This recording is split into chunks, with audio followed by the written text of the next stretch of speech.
Have you ever looked around at your relationships, whether romantic, friendship, or even professional, and felt this crushing, inescapable sense of déjà vu?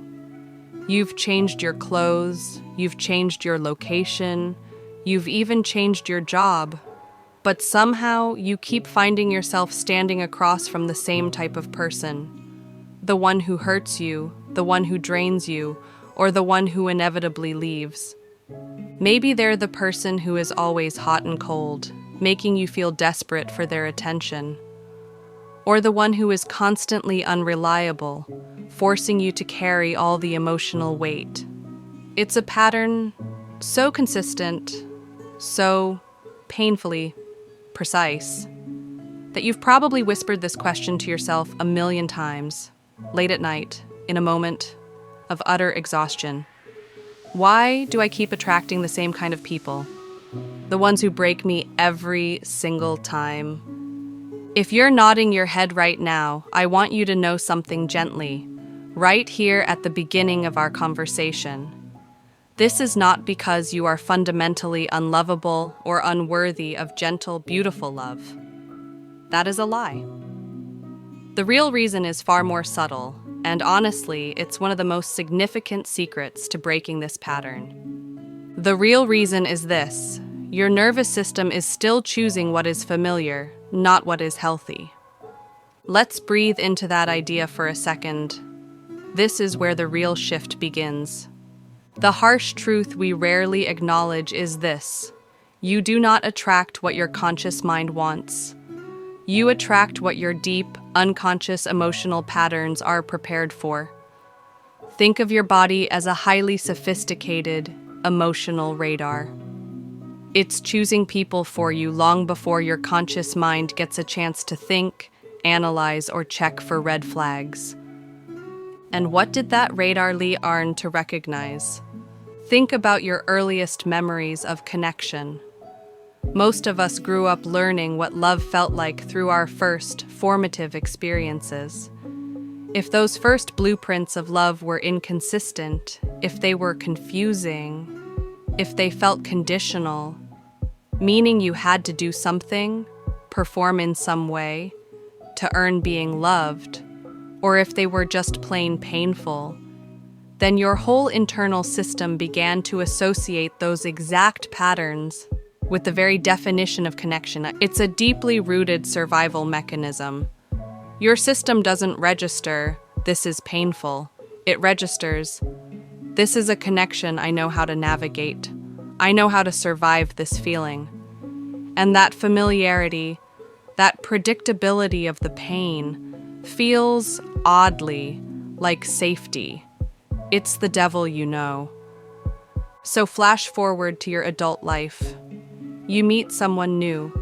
They are unpredictable. They make you chase their affection just a little bit. They make you feel like you have to constantly prove your worth just to secure their attention. And in that moment, when they withdraw or act inconsistently, you feel a massive, familiar emotional pull. Your body fires a very simple yet devastating message. Ah. This feels familiar. This must be what love is. I know this dance. I know how to survive this. And you commit, not because they are right for you, but because they feel like coming home to a place that once hurt you. It's not a conscious choice. It's an emotional echo. Now here's the most critical part of the pattern, and I want you to be gentle with yourself as you hear this. When someone comes into your life who is actually healthy, someone who is calm, someone who is consistent, someone who is emotionally available right from the start, what happens? Your nervous system may not recognize that as love at all. It may feel boring. It may feel uncomfortable. It may even feel suspicious.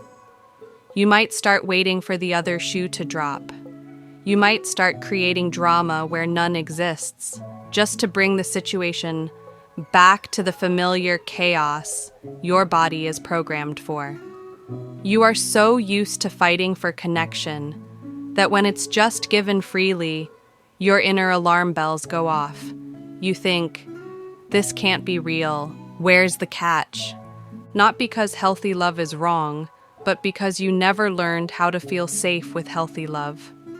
You were taught how to survive emotional storms, how to navigate turbulent waters, not how to sit peacefully in the sun and simply receive a gentle, steady connection. Your comfort zone is chaos, and peace feels like a threat because it's unknown territory. The reason you keep attracting the same people isn't about some curse or cosmic bad luck. It is about emotional familiarity, yes, but more deeply, it is your inner child still trying to repair their first wounds through new people.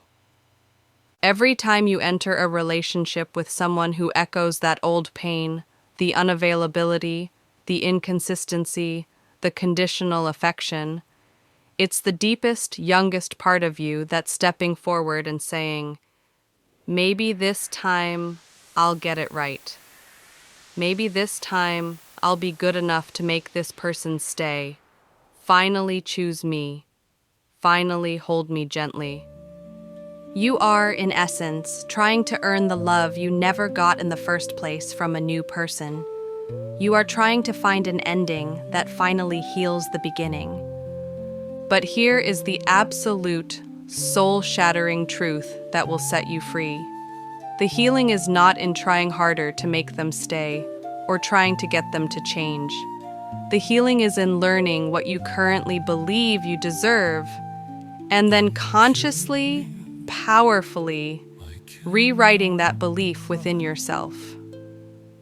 The way you break the cycle is by changing the voice inside your head.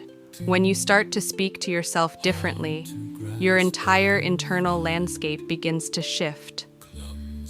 Start with these whispers of truth. I am worthy of gentle, predictable love. I do not have to beg or chase to be chosen. My feelings deserve safe, steady hands. When you start repeating these truths, truly feeling them, your nervous system begins its profound, subtle shift.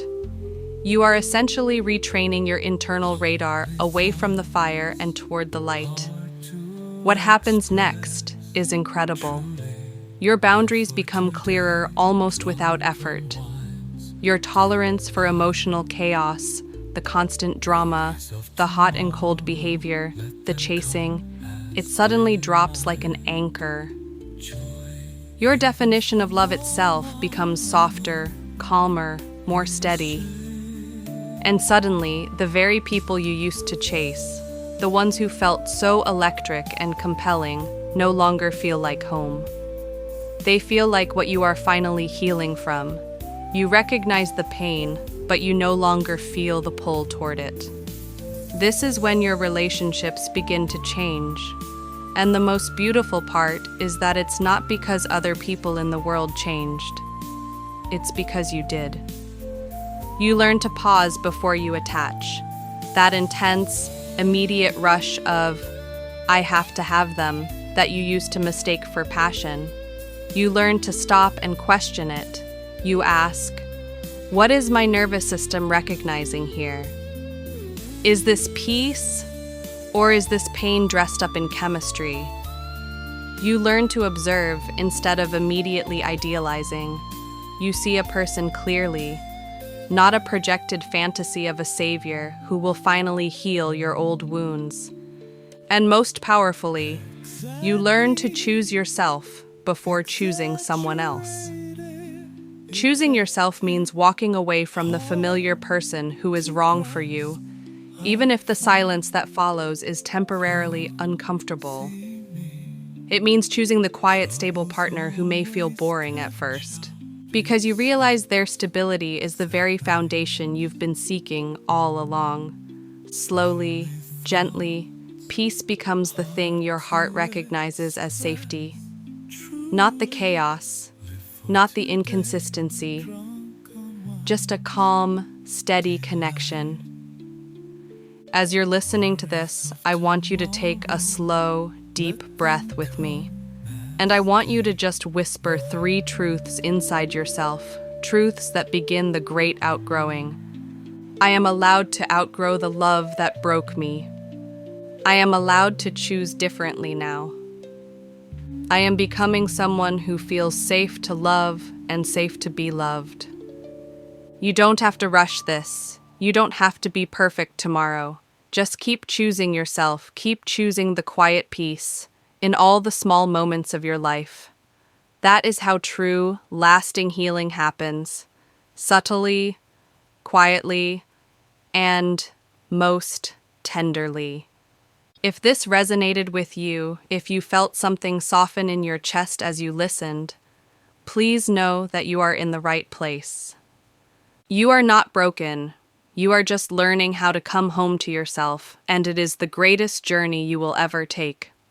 This is Cypress Speaks, the healing mind, a space for healing and regaining yourself. I'll see you in the next video.